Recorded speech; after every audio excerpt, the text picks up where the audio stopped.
और चलिए बात करेंगे अगली खबर की। लखनऊ से बड़ी खबर सामने आ रही। होली के बाद यूपी में मंत्रिमंडल विस्तार की संभावना जताई जा रही। यूपी कैबिनेट विस्तार और संगठन में बदलाव संभव है। कई जिलों को मिल सकते हैं नया जिलाध्यक्ष। मिशन 2027 को ध्यान में रखते हुए यहां पर रणनीतिक बदलाव किए जा सकते हैं। भूपेंद्र चौधरी को कैबिनेट मंत्री बनाए जाने की अटकलें यहां तेज हो गई है।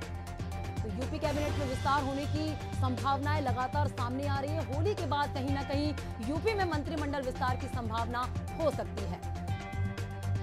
और चलिए इस पे ज्यादा जानकारी के साथ संवाददाता दीपक पांडे हमारे साथ फोनलाइन पे जुड़ चुके हैं। दीपक, होली के बाद यूपी मंत्रिमंडल में विस्तार की संभावना जताई जा रही, क्या है पूरा मामला, आपसे जानना चाहेंगे। बिल्कुल, देखिए अगर पटना बात की जाए तो भारतीय जनता पार्टी के लिए ये जो मार्च का महीना है बेहद ही जरूरी है। बताते चलें कि मार्च में संगठन से लेकर सरकार स्तर पर बड़े बदलाव की तैयारी है। इस दौरान कई प्रमुख चेहरे बदले जाएंगे। बिहार के बाद अब कहीं ना कहीं यूपी में भी मंत्रिमंडल विस्तार की जो नजरें हैं वो तेज हो चुकी हैं। और सूत्रों की माने तो होली के बाद कहीं ना कहीं संगठन के फेरबदल के बाद कहीं ना कहीं मंत्रिमंडल विस्तार में भी बदलाव देखने को मिलेगा। सीएम योगी की टीम में शामिल हो सकते हैं कई ऐसे सदस्य।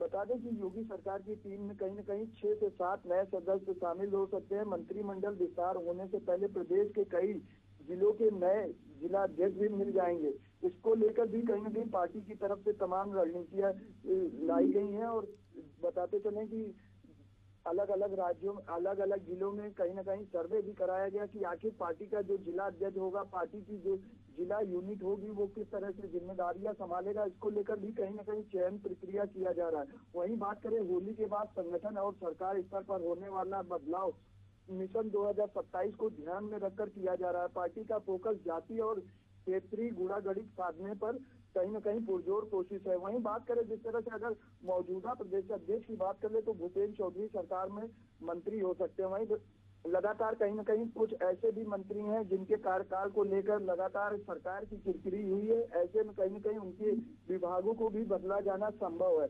और देखा जा रहा है कि भारतीय जनता पार्टी की एक जो पिछले दिनों नई रणनीति बनी थी कि 75+ वाले लोगों को मंत्री नहीं बनाया जाएगा। ऐसे में तमाम जो वरिष्ठ नेता है जो 75 वर्ष की आयु पार कर चुके हैं, उनके ऊपर भी संदेह है, कहीं ना कहीं उनका भी मंत्री पद जाना संभव है। ऐसे में 2 नए चेहरे शामिल हो सकते हैं। बता दें सरकार में 2 नए चेहरों को शामिल किया जा सकता है। साथ ही किसी ऐसे व्यक्ति को मंत्री बनाया जा सकता है जो किसी सदन में शामिल ना हो। और बता दें कि जिस तरह से जितिन प्रसाद जो प्रदेश सरकार में मंत्री थे वो अब सांसद बन चुके हैं धरवाड़ा से, तो अब कहीं ना कहीं उनकी भी सीट रिक्त है।